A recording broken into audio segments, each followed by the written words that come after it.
بسم اللہ الرحمن الرحیم۔ السلام علیکم دوستو، دنیا بھر کی خبروں میں آج آپ سنیں گے،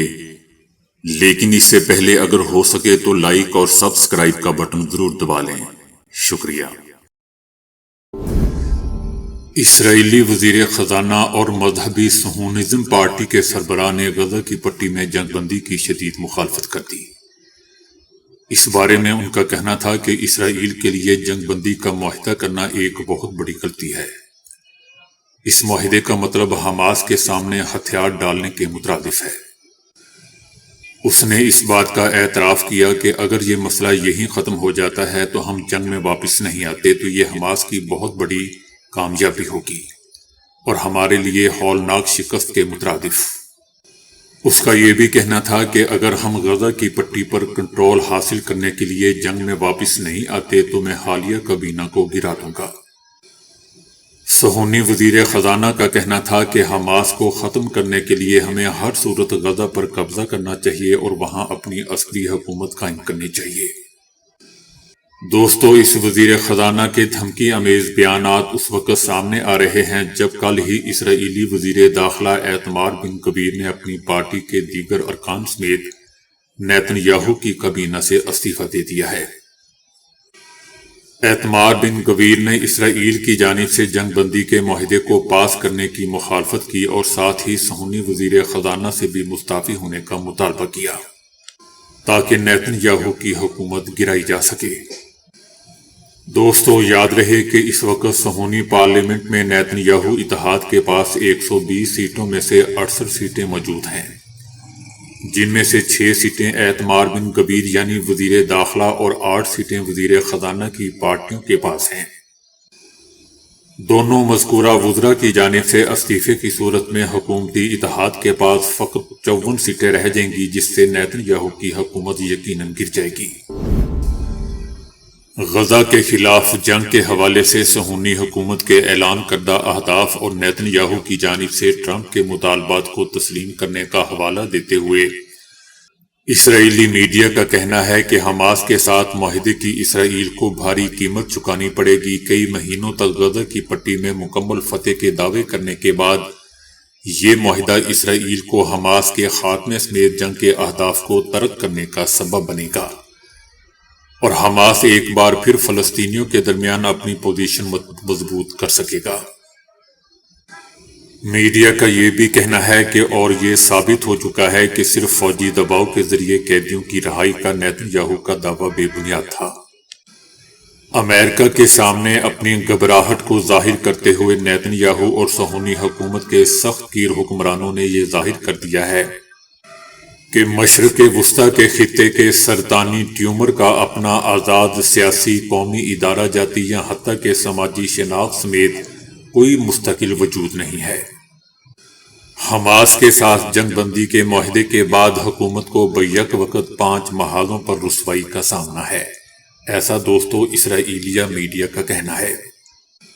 اسرائیلی میڈیا یہ بھی کہہ رہا ہے کہ غزہ میں فلسطینی مزاحمت کے خلاف 16 مہینے تک جاری رہنے والی نسل کشی کے جنگ کے بعد معاہدے کا مطلب یہ ہے کہ 8 دہائیوں میں پہلی طویل فوجی مہم کی ناکامی ہوئی ہے۔ نیتن یاہو ایک طاقتور امیج رکھنے کے باوجود عملی طور پر ایک مغربی سیاسی پیادے سے زیادہ کچھ نہیں ہے۔ میڈیا کا یہ بھی کہنا ہے کہ نیتن یاہو امریکی طاقت کے مرکز سے بے حد خوفزدہ ہیں اور ٹرمپ جیسے شخص پر اعتماد کر رہے ہیں۔ میڈیا کا یہ بھی کہنا ہے کہ غاصب حکومت خطے میں امریکہ کے پاگل ڈوگ کے سوا کچھ نہیں ہے اور جیسے ہی امریکہ سے اسرائیل کی لگام کھینچنے کا فیصلہ کیا جائے گا وہ جنگ میں جتنی جلدی داخل ہوگی اتنی ہی جلدی سے اسے ختم بھی کر دے گی۔ اس سے ثابت ہوتا ہے کہ عالمی استعمار امریکہ کے نزدیک غاصب اسرائیلی ریاست صرف ان کی ایک کالونی ہے۔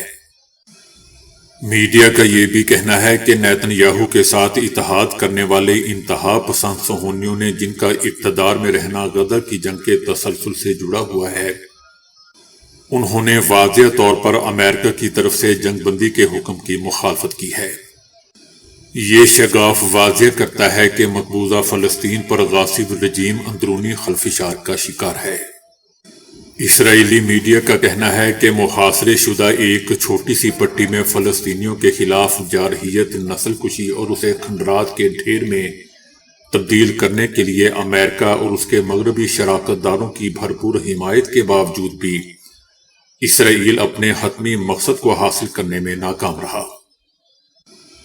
جس کا مقصد نہ صرف عرب دنیا بلکہ پوری عالمی برادری میں مسئلہ فلسطین کو ختم کرنا تھا۔ فطری طور پر مسئلہ فلسطین برقرار رہنے کے ساتھ ساتھ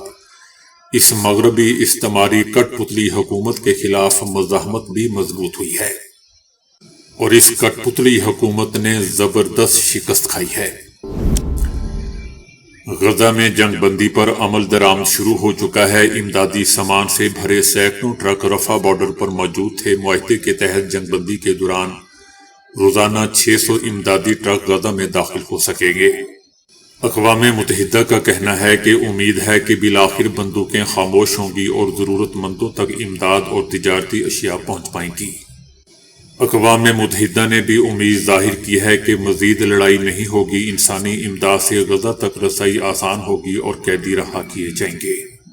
دوستو، یاد رہے کہ غزہ میں 15 ماہ سے مسلط اسرائیلی جنگ میں ہزاروں بچے اور خواتین سمیت 46,899 فلسطینی شہید ہوئے، جبکہ 1,10,000 سے زائد فلسطینی زخمی اور ہزاروں لاپتہ ہیں۔ اسرائیلی بمباری سے غزہ کی بستیاں ملیہ میٹ ہو چکی ہیں، یہاں گھر، تعلیمی ادارے اور ہاسپٹل کھنڈر بن چکے ہیں۔ اس بدترین اسرائیلی جارحیت کے دوران حماس کے رہنما اسماعیل ہنیہ کو تہران میں، سید حسن نصر اللہ کو بیروت اور یحییٰ سنوار کو غزہ میں شہید کیا گیا۔ مودی حکومت 14 فروری کو چندی گڑھ میں پنجاب کے احتجاجی کسانوں کے ساتھ بات چیت کرے گی، جس میں کسانوں کے مختلف مطالبات کو لے کر مذاکرات ہوں گے۔ مجوزہ میٹنگ کے اعلان کے بعد بزرگ کسان لیڈر جگجیت سنگھ ڈالیوال طبی امداد لینے پر بھی رضامند ہو گئے ہیں،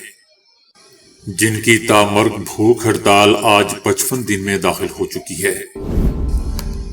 غاصب صہیونی رجیم کے سابق انٹیلیجنس چیف نے غزہ جنگ بندی معاہدے پر تبصرہ کرتے ہوئے غاصب صہیونی رجیم کی سنگین عسکری، سیاسی اور اقتصادی شکست کا برملا اعتراف کیا ہے۔ اس حوالے سے موساد کے سابق چیف نے ویتنام کی جنگ کی جانب اشارہ کرتے ہوئے کہا کہ اس جنگ کے آخری دنوں میں ویتنام کے شمال میں موجود ایک امریکی کرنل نے ویتنامی کرنل سے کہا کہ پوری جنگ کے دوران ہم نے حتیٰ کہ کسی ایک لڑائی میں بھی شکست نہیں کھائی، جس کے جواب میں ویتنامی کرنل کا کہنا تھا کہ ممکن ہے کہ یہ بات ٹھیک ہو، لیکن صبح تم ہی واپس لوٹو گے، پلٹو گے اور ہم یہاں ہمیشہ موجود رہیں گے۔ موساد کے سابق چیف نے زور دیتے ہوئے کہا کہ کسی بھی جنگ میں فتح صرف میدان جنگ میں ہی حاصل نہیں ہوتی، بلکہ میدان جنگ تو اس سے پہلے کا مرحلہ ہوتا ہے اور جنگ کا حقیقی حصہ اس کا خاتمہ ہوتا ہے۔ اس کا کہنا تھا کہ اسرائیلی رجیم پوری کوشش کر رہی ہے کہ وہ اس جنگ کے خاتمے کے انداز کو بیان نہ کرے، کیونکہ یہ ایک ایسا امر ہے کہ جو اسرائیلی فوج اور اس کے عسکری اقدامات کو انتہائی کمزور بنا چکا ہے، اور جس کے باعث ہمیں شدید نقصان اٹھانا پڑا ہے، اور یہی وجہ ہے کہ اسرائیل نے ابھی تک اعلان نہیں کیا کہ وہ اس جنگ کو کیسے ختم کرنا چاہتا ہے۔ سابق موساد چیف کا کہنا تھا کہ اس جنگ کے اہداف جو کہ خود اسرائیلی کابینہ کی جانب سے متعین کیے گئے تھے، ان میں سے ایک حماس کا خاتمہ تھا، لیکن حماس بدستور اپنے دونوں پیروں پر کھڑی ہے، جبکہ یہ صورتحال 1 سال اور 3 مہینے جاری رہنے والی اس جنگ کے بعد کی ہے، جو کہ اب ختم ہو چکی ہے۔ بدنام زمانہ اسرائیلی منصوبہ جنرلز پلان کا نظریہ پیش کرنے والے معروف صہیونی کمانڈر نے بھی اعتراف کرتے ہوئے اعلان کیا ہے کہ حماس نے جنگ جیت لی ہے اور اسرائیل کو سخت شکست کھانی پڑی ہے۔ اس صہیونی جنرل نے اس سے پہلے بھی اعلان کیا تھا کہ غزہ پر مسلط کردہ اسرائیلی جنگ اس وقت صہیونی معاشرے اور فوج کے لیے انتہائی نقصان دہ ہو چکی ہے، لہذا اس جنگ کا تسلسل بیہودہ اور معاشی صورتحال انتہائی مشکل ہے۔ اس صہیونی جنرل نے زور دیتے ہوئے کہا کہ جنگ غزہ اسرائیل کے لیے ایک بہت بڑی شکست ہے، کیونکہ یہ جنگ اسرائیل کے کسی ایک ہدف کو بھی حاصل نہیں کر پائی ہے، ان کا کہنا تھا کہ یہی معاہدہ 8 مہینے قبل بھی کیا جا سکتا تھا جب اسرائیل کے مزید 120 فوجی ابھی مارے نہیں گئے تھے۔ دوستو، یاد رہے کہ اسی اسرائیلی فوجی کمانڈر نے جنرلز پلان کے نام سے مشہور ہو جانے والا سفاکانہ منصوبہ بھی پیش کیا تھا، جس کے تحت شمالی غزہ سے 4 لاکھ فلسطینی باشندوں کی جبری نقل مکانی اور نسل کشی کے بعد اسے ایک محصور فوجی علاقہ بنا دینے کے ساتھ ساتھ اس پورے علاقے میں کسی بھی قسم کی خوراک، پانی یا امداد کا داخلہ ممنوع تجویز کیا گیا تھا، تاکہ وہاں موجود حماس کے تمام مزاحمت کار بھوک اور پیاس کی شدت سے دم توڑ جائیں۔ اس جنرل کا کہنا تھا کہ ہمیں غزہ کی پٹی کے شمال میں موجود فلسطینی باشندوں کو بتا دینا چاہیے کہ تمہارے پاس اس پورے علاقے کو خالی کرنے کے لیے صرف 1 ہفتے کی مہلت ہے، جس کے بعد اس علاقے کو ایک محدود فوجی زون میں بدل دیا جائے گا، پھر وہاں موجود ہر شخص ایک جائز ہدف ہوگا، اور اس کے علاوہ اس پورے علاقے میں کسی بھی قسم کی خوراک، پانی یا امداد کی بھی کوئی خبر نہیں ہوگی۔ اسی صہیونی جنرل نے دوستو انسانی حقوق کے تمام عالمی قوانین کو یکسر نظر انداز کرتے ہوئے یہ دعویٰ بھی کیا تھا کہ محاصرہ نہ صرف ایک مؤثر عسکری حکمت عملی ہے بلکہ بین الاقوامی قوانین کے ساتھ بھی سازگار ہے۔ بھارتی ریاست اتر پردیش کے وزیر اعلیٰ یوگی نے کہا ہے کہ اگر مذہبی کتابوں اور آثار قدیمہ کے شواہد سے پتہ چلتا ہے کہ سنبل میں مندر شاہی جامع مسجد کی تعمیر سے پہلے موجود تھا تو مسلمانوں کو اس مغلیہ دور کی مسجد ہندوؤں کے حوالے کر دینی چاہیے۔ انہوں نے یہاں گزشتہ 5 صدیوں سے موجود سنبل کی شاہی جامع مسجد کے تناظر میں یہ بھی کہا کہ کسی کو کسی بھی متنازع ڈھانچے کو مسجد نہیں کہنا چاہیے۔ غور طلب بات دوستو یہ ہے کہ یوگی کے یہ تبصرے دسمبر 2024 کے سپریم کورٹ کے اس فیصلے کے پس منظر میں آئے ہیں جس میں ملک کی عدالتوں کو دوسرے مذہبی مقامات پر دعویٰ کرنے والے کسی بھی نئے مقدمے کو درج نہیں کرنے کی ہدایت دی گئی ہے۔ سپریم کورٹ جو عبادت گاہوں کے قانون 1991 کو چیلنج کرنے والی درخواستوں کی سماعت کر رہی ہے، اس کا کہنا ہے کہ جب تک یہ معاملہ زیر التوا ہے نہ تو نئے مقدمات درج کیے جائیں گے اور نہ ہی زیر التوا مقدمات میں عبوری یا حتمی احکامات جاری کیے جائیں گے، اور یہ حکم سنبل پر بھی لاگو ہوتا ہے۔ دوستو یاد رہے کہ ہندو کارکنوں نے سنبل شاہی جامع مسجد میں پوجا کے مذہبی حقوق کا مطالبہ کرتے ہوئے یہ دعویٰ کرنے کی کوشش کی ہے کہ اس مقام پر کبھی ہری ہر مندر موجود تھا۔ افریقی ملک نائجیریا میں پیٹرول ٹینکر کے دھماکے سے مرنے والوں کی تعداد 286 تک جا پہنچی ہے۔ یہ حادثہ اس وقت پیش آیا جب ہفتے کے روز ملک کے وسطی علاقے میں 60,000 لیٹر پیٹرول لے جانے والا ایک ٹینکر الٹنے کے بعد دھماکے سے پھٹ گیا۔ دھماکہ اس وقت ہوا جب مقامی افراد پیٹرول اکٹھا کرنے کے لیے جمع ہو گئے تھے، جس کی وجہ سے بڑی تعداد میں لوگ متاثر ہوئے۔ یاد رہے دوستو کہ یہ واقعہ خطے میں حالیہ سالوں کے دوران ایندھن کے ٹینکروں سے وابستہ مہلک حادثات کی ایک اور مثال ہے۔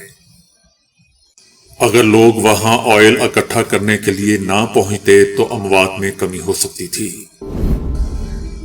امریکی صدر جو بائیڈن نے اپنی مدت صدارت کے اختتام کے بالکل قریب تقریباً 2500 افراد کی سزاؤں میں کمی کرنے کا اعلان کیا ہے جو غیر سنگین جرائم میں ملوث ہیں۔ یہ امریکہ کی تاریخ میں ایک دن میں سب سے بڑی معافی کا اعلان ہے۔ صدر جو بائیڈن نے واضح کیا ہے کہ یہ تاریخی غلطیوں کی تصحیح کرنے اور استحقاق رکھنے والے افراد کی اپنے گھرانوں میں واپسی کا موقع دینے کے حوالے سے ایک اہم اقدام ہے۔ یاد رہے دوستو کہ جو بائیڈن نے گزشتہ ماہ بھی تقریباً 1500 سزا یافتہ افراد کی سزاؤں میں معافی کی تھی، اور اس کے علاوہ سزائے موت پانے والوں میں 40 میں سے 37 افراد کی سزا عمر قید میں تبدیل کر دی تھی۔ بھارت اور بنگلہ دیش کی سرحد پر بارڈر سیکیورٹی فورسز کی چیک پوسٹ کے قریب دونوں ممالک کے کسانوں کے درمیان تلخ کلامی کے بعد جھڑپ ہوئی۔ بنگلہ دیش سرحد پر ہفتے کی صبح دونوں ممالک کے کسانوں کے درمیان پہلے تلخ جملوں کا تبادلہ ہوا اور اس کے بعد جھڑپ ہوئی، تاہم پیرا ملٹری فورسز نے بتایا کہ صورتحال اب قابو ہے۔ دونوں ممالک کے کسانوں کے درمیان جھڑپ سرحد کے اسی مقام پر ہوئی ہے جہاں بھارت باڑ لگا رہا ہے۔ دونوں اطراف کسانوں کی بڑی تعداد جمع ہوگی اور ایک دوسرے پر پتھراؤ کیا۔ بھارتی پیرا ملٹری فورسز نے بتایا کہ BSF اور BJP کے عہدیداروں کی بروقت مداخلت سے صورتحال کو قابو کر لیا گیا۔ یاد رہے دوستو کہ بنگلہ دیش میں سابق وزیر اعظم شیخ حسینہ واجد کی حکومت کے خاتمے کے بعد بننے والی نئی عبوری حکومت کے بھارت کے ساتھ تعلقات ماضی کی طرح مثالی نہیں ہیں اور بھارت سے شیخ حسینہ واجد کی واپسی کا مطالبہ بھی کر دیا ہے۔ تو دوستو ابھی کے لیے اتنا ہی۔ ویڈیو کو لائک اور شیئر کرنے کا بہت بہت شکریہ۔